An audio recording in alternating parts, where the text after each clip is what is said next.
Je suis absolument ravie d'accueillir Stéphanie Gâteux, une femme avec une vraie ambition féminine. Elle a tutoyé les étoiles malgré de nombreux handicaps. Elle pose comme si chaque jour était le dernier et nous apporte de son énergie, sa passion à vouloir changer le monde pour le rendre plus solidaire. Stéphanie me fascine parce qu'elle est sourde, mais joue du saxophone, a une fibromyalgie, mais danse des claquettes. Vous la présentez? Stéphanie. Bonjour Virginie, merci pour cette belle invitation. Avec plaisir. Alors Stéphanie, ta vie est un véritable roman. Tu as voyagé partout dans le monde et tu as fait de tout ça un atout. Tu es devenue aujourd'hui experte en stratégie et en innovation digitale à l'international. Mais alors, quel a été ton moteur de tout ça? En fait, il est très simple, mon moteur, c'est que la proposition de vie que j'avais ne me plaisait pas. J'étais déjà atteinte de surdité petite, mais je ne le savais pas encore, mais ça me coupait du monde. Je ne savais pas non plus que j'avais le syndrome d'Asperger, et donc je ne comprenais pas les gens. Et je me disais, qu'est-ce que je fais ici? Et en plus, je pouvais malheureusement constater que toutes les femmes de ma famille étaient atteintes d'une espèce de maladie qu'on ne prononçait pas, qu'on ne définissait pas, mais qui faisait qu'elles finissaient toutes sourdes et paralysées, sans avoir le jour et l'heure de la partie définitive. Donc en fait, très petite, je me suis dit, ok, c'est triste à mourir, comment je vais faire pour rencontrer des gens? J'étais maladroite, j'étais perdue, et je me suis dit, il y a cette horloge et cette épée de Damoclès, qu'est-ce que je fais avec les cartes que j'ai en main? Et donc je me suis dit, comme je ne pourrais certainement pas faire le tour du monde, j'aurais pas toute ma vie pour ça, et bien je vais le faire le plus rapidement possible. Donc je me suis décidée à me dire, il faut que je voyage, et j'ai choisi en fait d'aller à la rencontre des autres, de les découvrir, de m'en inspirer, de les connaître, et quelque part en plus, ça me permettait moi de plus me sentir différente dans mon quartier, dans mon pays, parce que tout le monde là-bas était différent en fait. Et moi j'étais une différente parmi tant d'autres, donc c'était beaucoup moins lourd à porter. D'accord. Et d'ailleurs, tu le dis toi-même, tu as plusieurs handicaps. Tu as également connu, à un moment donné de ta vie, la précarité avec les restaurants du cœur, la violence conjugale, mais aussi des guédons. Et pourtant, tu ne te définis absolument pas en victime. Au contraire, tu rayonnes. Mais comment fais-tu? Alors ça, je ne m'en rends pas compte du tout. J'ai toujours l'impression que tout est marqué sur moi et qu'on va dire, oh là. Mais en fait, je pense qu'il y a plusieurs facteurs. Le premier, c'est qu'est-ce qu'on choisit d'être? Comment on veut se définir? Est-ce que je suis victime ou est-ce que c'est arrivé hier? Je suis donc ex-victime. Et qu'est-ce que je fais? Est-ce que je subis, tout comme la maladie, la souffrance, ça peut être un statut, ou est-ce que je me prends en main et je dis qu'est-ce que je vais faire de ça? Et en fait, être victime, c'est bien, il faut l'accepter, il faut le reconnaître pour passer l'étape suivante, mais à un moment donné, il faut être dans l'action et se dire, ok, demain, comme tous les jours, il y a une feuille blanche, qu'est-ce que j'écris sur cette feuille? Qu'est-ce que j'ai envie de vivre? Qu'est-ce que j'ai envie de rencontrer? Quel environnement? Quel type de personne? Qu'est-ce qui va m'inspirer? Qu'est-ce qui va me faire du bien? Mais à un moment donné, il faut passer à autre chose. Et surtout, ce que je voudrais dire, c'est que la souffrance n'empêche pas le bonheur. La violence n'empêche pas le bonheur, les obstacles n'empêchent pas le bonheur. Ils font partie de la vie, on le sait, la maladie, la mort, toutes ces épreuves. Et en fait, ça n'empêche pas d'être heureux. Le bonheur, ça se construit au fur et à mesure, tous les jours, en apprenant. Donc, pour moi, être victime, c'est refuser que l'autre me définisse par rapport à ce que lui a posé comme acte, par exemple. D'accord. C'est pas lui qui décide, c'est moi. Et d'ailleurs, depuis tout à l'heure, tu parles de différence. Mais concrètement, ça veut dire quoi pour toi, la richesse de la différence? Alors, en fait, pour moi, elle a toujours été fabuleuse. C'est un mot que je trouve merveilleux parce qu'il fait partir l'imaginaire en disant, quand je parlais de l'étranger, tout ce que je vais découvrir, la différence de culture, la différence de nourriture, ça peut être... Mais pour moi, fondamentalement, l'autre, il est attirant, il est inspirant et ça veut dire découverte. Donc, ça veut dire richesse, ça veut dire partage. Donc moi, j'ai jamais vu, jusqu'à ce que le regard de l'autre me dise « tu es différente de moi ». Et là, c'est complètement différent. Et à ce moment-là, on se sent effectivement inspirant, mais pas du bon côté un peu de la barrière. Mais pour moi, voilà, la différence, ça reste l'une des plus belles choses, et d'ailleurs la diversité qu'on a, humaine, végétale, tout ce qu'on veut, elle est juste extraordinaire. C'est un puissant fin de merveille. Et il y avait aussi une question qui me traversait l'esprit, c'est comment fait-on justement quand la société nous dresse des barrières, le regard des autres, ce genre de choses, quand on se sent en fait, nous pas forcément, mais quand les autres nous renvoient à nos différences, nous mettent des barrières, etc. Comment fait-on pour exister quand même, prendre cette place quand les gens ne veulent pas nous donner? Alors effectivement, moi j'ai commencé très mal dans la vie, puisqu'à la sortie de l'école, on m'a dit vous êtes jeune, vous êtes une femme, vous voulez faire de la stratégie, c'est un métier d'homme, vous voulez voyager à l'international, mais vous n'êtes pas mobile avec vos handicaps, donc je vous promets 25 ans de chômage. Sauf que moi, c'était vraiment, je ne pouvais pas me résigner. Tout comme toi, voilà, on n'abandonne pas et à un moment donné, il faut se dire qu'est-ce que je vais faire de ma vie, et c'est pas dire ils ont tort, c'est pas de l'ego en disant je vais y arriver quand même, je suis une grande fille, c'est vraiment se dire mon rêve, même si j'en réalise qu'un dixième, j'ai quand même envie de le faire, donc je vais faire peut-être différemment, mais je vais quand même faire ce que j'ai décidé de faire parce que c'est ce qui m'anime au quotidien.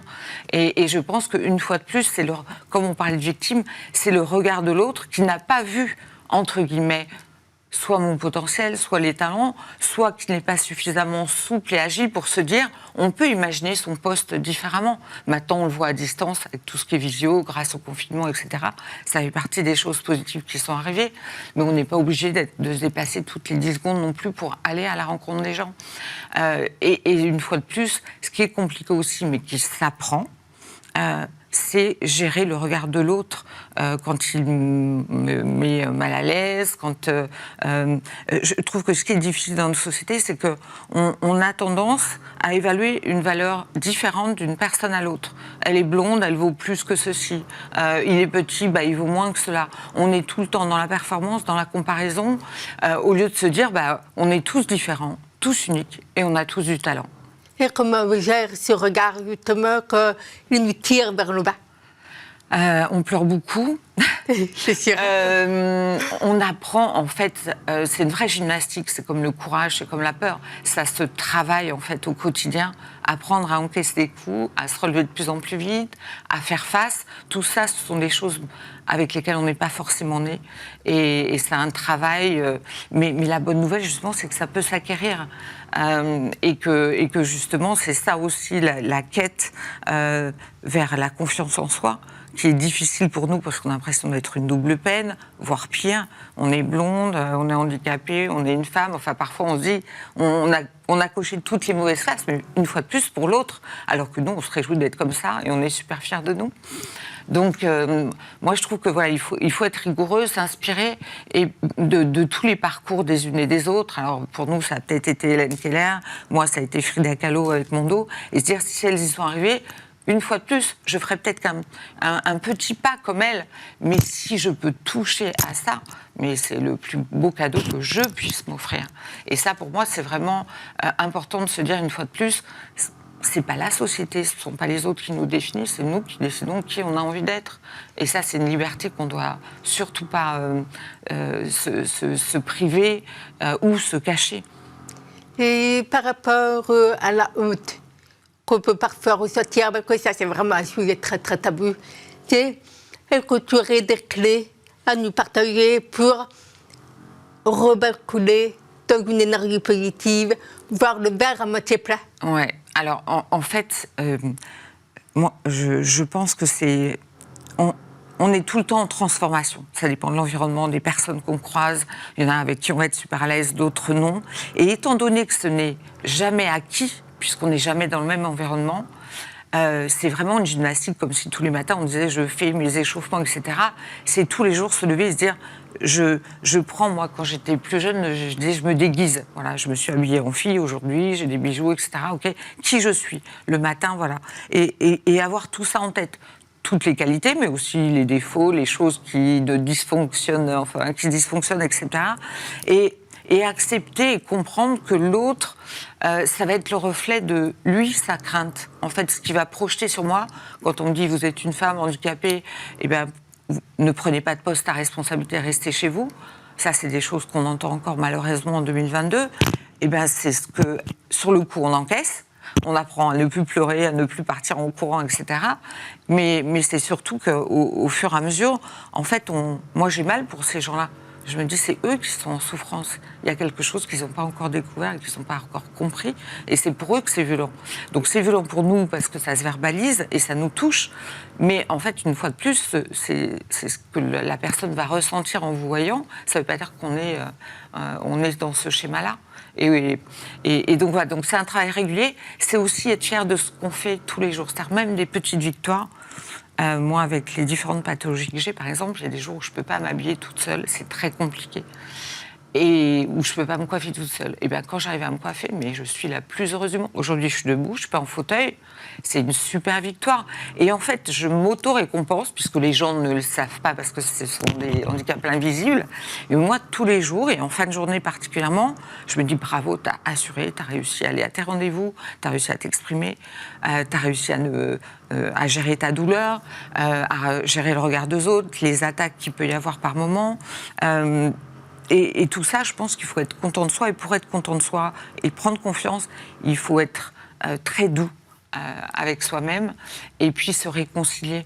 Moi, mon petit garçon, souvent, il me dit « Mais maman, c'est pas ta faute, t'as pas choisi d'être malade. » Et effectivement, c'est pas moi qui ai choisi. Donc, il faut que je me réconcilie aussi avec moi-même en me disant c'est pas de ma faute, il faut que j'arrête de m'excuser, c'est pas moi qui ai choisi ça. Donc ça aussi, ce sont des choses intéressantes, cette vision. Et puis enfin, la dernière chose, c'est de regarder d'où on vient. Tu parlais tout à l'heure, j'ai eu des moments, comme chacun peut en avoir malheureusement dans la vie, vraiment très compliqués, des épreuves au-delà de la maladie, par les violences, par plein de choses comme ça. Et ce que je fais régulièrement, c'est que je regarde derrière moi quand c'est compliqué. Et je me dis, regarde d'où tu viens. Regarde tout ce qui s'est passé. Tu as réussi quand même à construire une famille, à faire 1000 et un métiers que tu n'aurais pas imaginé, à faire, je ne sais pas, 100 fois, 1000 fois plus que ce dont j'aurais rêvé. J'ai des enfants merveilleux, je rencontre des gens merveilleux. Donc, regardez derrière soi. Et oui, aujourd'hui, c'est peut-être une journée pourrie, difficile, etc. Mais ça ne veut pas dire que demain, de nouveau, on part sur une feuille blanche, comme je disais tout à l'heure, et on recommence une nouvelle journée. Tous les jours, on a cette chance extraordinaire de se dire qu'est-ce qui va m'arriver de beau aujourd'hui ? Qu'est-ce que c'est que le cadeau que va m'offrir la journée ? Quel va être le... Donc voilà, le désespoir existe, mais ça, c'est pareil. Voilà, il faut travailler. Et au fur et à mesure, comme tous les grands sportifs, ça devient une gymnastique. Et au lieu de passer une journée à ruminer et à se dire « je suis nul, j'y arriverai pas, il faut tout recommencer à zéro », et bien ça prend de moins en moins de temps, puisque c'est une espèce de discipline, en fait. Merci beaucoup, Stéphanie, pour tout ce même trajectoire, parce qu'effectivement, tu montres bien que tout s'apprend. On peut revenir dessus, mais il faut parfois être un petit peu accompagné. C'est ça, exactement. Et bien s'entourer. Et la dernière chose, on parle beaucoup de résilience en termes de psychologie, psychiatrie. Moi, je suis persuadée, en fait, que la résilience s'apprend également, tu vois, qu'on peut, grâce à ces expériences de vie, on n'en a peut-être pas les capacités au début de sa vie, mais c'est une compétence comme une autre, je pense, qui peut s'acquérir. Et ça, c'est un bel espoir pour chacun de nous. Merci beaucoup, Stéphanie, pour cette partie de travail. Merci infiniment, Virginie.